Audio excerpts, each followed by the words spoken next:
Hello, ladies and gentlemen, brothers and their sisters. Welcome to Reading Cafe. And probably you are watching this channel for the first time, and a very warm welcome from my side. So हम किस बारे में बात करने वाले? It is all about questioning. अरे thumbnail में तो कुछ और था. हाँ, definitely.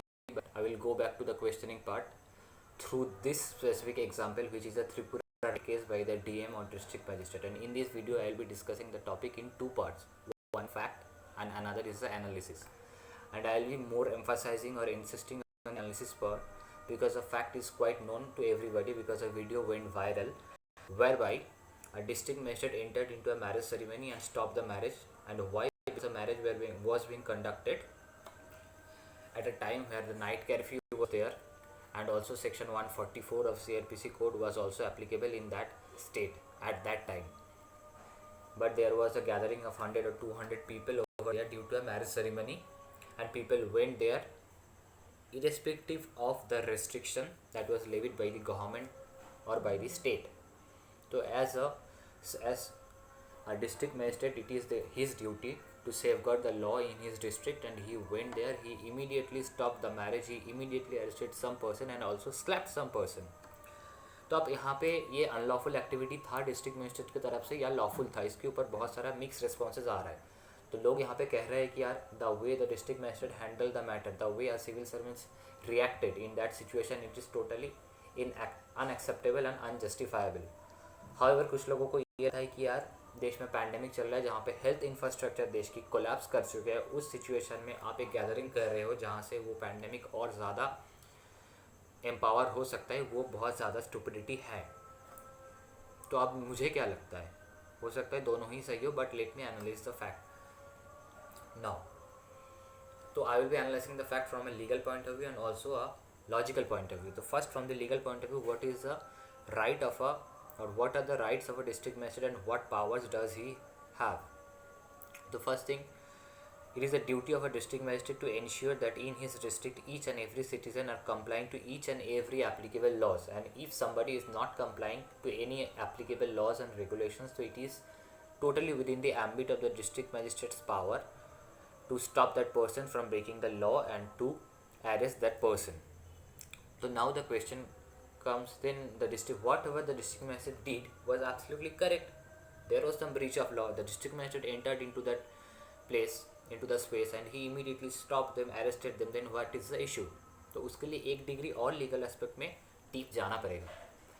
तो वो ये था कि एक जनरल लॉ होता है, एक स्पेशल लॉ होता है. एक जनरल लॉ वो था कि एग्जम्पशन रेस्ट्रिक्शन है, आप बाहर नहीं जा सकते नाइट कर्फ्यू में. स्पेशल लॉ ये था कि उस मैरिज सेरेमनी में जो लोग वो कंडक्ट कर रहे थे उनके पास एक प्रायर परमिशन था, एक स्पेशल परमिशन था कि वो टिल 11:30 एट नाइट वो मैरिज सेरेमनी कंडक्ट कर सकते हैं, कंटिन्यू कर सकते हैं. और कभी भी अगर एक जनरल लॉ के ऊपर एक स्पेसिफिक एक्सम्पशन परमिशन रहता है, then that specific permission always overpower the general law standing in that jurisdiction. तो यहाँ पे जो मैरिज सेरेमनी चल रहा था और वहाँ पे जो लोग थे उनका क्लेम ये था कि they had a prior permission, और फिर भी डिस्ट्रिक्ट मजिस्ट्रेट ने उस प्रायर परमिशन को देखा नहीं, उसने परमिशन का पेपर को फाड़ के फेंक दिया ऑन ड्यूटी, और उसके बाद उसने उस शादी को रोक दिया, कुछ लोगों को अरेस्ट कर लिया. और ये क्लियरली एविडेंट है जिस तरह से उसने अपना पावर को यूज़ किया. District magistrate as a being a civil servant जिस तरह से अपना पावर को यूज़ किया वो मिसयूज़ भी कहलाया जा सकता है. अब यहाँ पे प्रॉब्लम आता है कि लीगल एस्पेक्ट तो देख लिया, एक लीगल एस्पेक्ट में डिस्ट्रिक्ट मजिस्ट्रेट ठीक लग रहा था, दूसरा लीगल एस्पेक्ट में डिस्ट्रिक्ट मजिस्ट्रेट इनकॉम्पिटेंट लग रहा था. अब थोड़ा लॉजिकल एंगल में जाते हैं. तो लॉजिकल एंगल में जब जाएंगे तो वहाँ पे पहला क्वेश्चन आता है कि व्हाट वाज द लॉ और what was the policy prevailing in that state at that time. तो लॉ ये था कि आप 10 बजे से पहले शादी कर सकते हो, आप 10 बजे से पहले गैदरिंग कर सकते हो, क्योंकि 10 बजे के बाद से कोरोना आता है. और इस तरह का लॉ आईएएस ऑफिसर्स बनाते हैं, सीनियर आईएएस ऑफिसर्स बनाते हैं.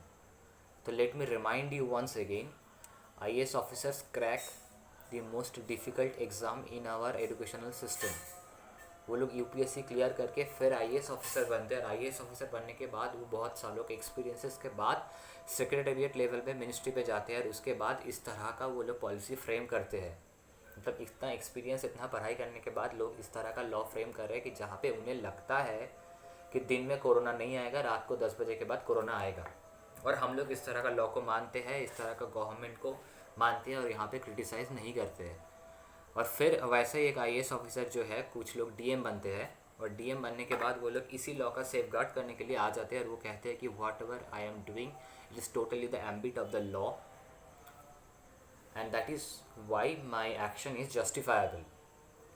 आप सिस्टम में बैठते हो और आप सिस्टम को क्रिटिसाइज और क्वेश्चन नहीं करते। This is the problem and this is the fundamental problem with our education system, because throughout our life we teach a kid that you shouldn't question your elder, you shouldn't question your teachers, you shouldn't question the system, you shouldn't question whatever you are taught. हमें सिर्फ पढ़ाया जाता है कि ये सोचना है और ये कहना है, कैसे सोचना है कैसे कहना है वो सारा सिखाया नहीं जाता। And this is the problem where we fail to learn how to criticise. Criticism backbone होता है किसी भी डेमोक्रेसी का, किसी भी सिस्टम का, किसी भी डिसिप्लिन का। लास्ट ईयर भी तो हमने क्वेश्चन नहीं किया था ना हेल्थ इंफ्रास्ट्रक्चर को लेकर के, and the government and the policy makers टूक अस एज ग्रांटेड। और उनको लगा कि अगर हम लोग कोई काम नहीं करेंगे तो कोई हमें सेफगार्ड नहीं करेगा। और हमारे साथ ये भी तो एक एवोल्यूशनरी प्रॉब्लम है ह्यूमन बीइंग के साथ, कि हम लोग पास्ट का जो गलतियाँ है उसको जस्टिफाई करने में लग जाते हैं और फ्यूचर को इंश्योर करना भूल जाते हैं। आपने इस गवर्नमेंट चुना है, आपने पास्ट में अगर आपको लगता है कुछ गलती की है तो उसको जस्टिफाई करने का ट्राई मत करो, try to cover up the government. और अगर आपको लगता है कि इस गवर्नमेंट गलत काम कर रहा है तो उसको क्रिटिसाइज़ करो, इंश्योर करो कि फ्यूचर में इस गवर्नमेंट को नहीं लाना है, लाना है नहीं लाना है, वो डाइट करो। आपको जस्टिफाई नहीं करना है आपने जो इलेक्ट किया था इस गवर्नमेंट को, इसलिए आप उसको कवर अप करा रहे हो क्योंकि आपने जो पास्ट में किया था उस एक्शन का कवर अप और जस्टिफिकेशन ढूंढ रहे हो। जब सब कोई बोल रहा है कि गवर्नमेंट का हर एक इंडेक्स में गवर्नमेंट नीचे जा रहा है, हर इंडेक्स में इंडिया का रिजल्ट खराब आ रहा है, वहाँ पे आप सेफगार्ड करने में लगे हुए हो गवर्नमेंट को। और ये हमारे सिस्टम की प्रॉब्लम है, हम क्रिटिसाइज़ नहीं करते। हमें लगता है कि हम नेशनलिस्ट है अगर क्रिटिसाइज़ नहीं कर रहे तो, और गवर्नमेंट को सपोर्ट कर रहे हैं तो हम नेशनलिस्ट है। अगर आप क्रिटिसाइज़ नहीं कर रहे हो तो आप सिस्टम को सपोर्ट नहीं कर रहे हो, आप सिस्टम का विनाश कर रहे हो। क्योंकि किसी भी हेल्दी सिस्टम का एक बैकबोन होता है, एक स्पाइन होता है उसका क्रिटिसिज्म। क्योंकि एक्शन लेना टफ होता है और क्रिटिसाइज़ करना आसान होता है, इसलिए जो एक्शन लेता है, जो पॉलिसी फ्रेम करता है उसका काम टफ है, तो इसलिए वो कुछ ओवरलुक कर सकते हैं।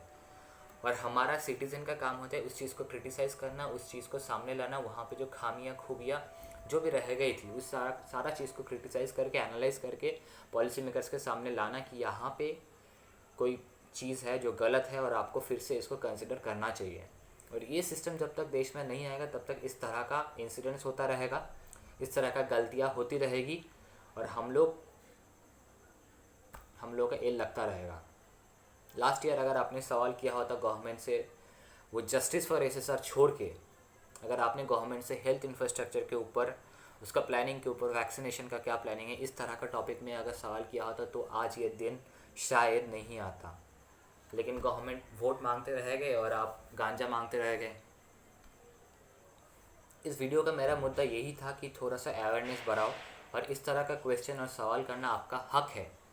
और आप थोड़ा बहुत वो ड्रामेबाजी को देखना बंद करके अगर रियल क्वेश्चंस गवर्नमेंट से करेंगे तो ये देश के लिए भी अच्छा है, आप और हमारे के लिए भी अच्छा है। 3.6 लाख के ऊपर केसेस आ रहे हैं रेगुलरली। अभी अगर क्वेश्चन नहीं करेंगे तो कब करेंगे। बहुत बहुत शुक्रिया यहाँ तक देखने के लिए, और इस तरह का वीडियोस मैं बनाता रहूँगा और आप सिस्टम को क्वेश्चन करते रहिए, आप डिस्कस करते रहिए। इस वीडियो को जितना हो सके शेयर कीजिए और सब्सक्राइब कर लीजिए इस चैनल को, क्योंकि इस तरह का टॉपिक में हम डिस्कशन करते रहेंगे। बहुत बहुत शुक्रिया, थैंक यू वेरी मच।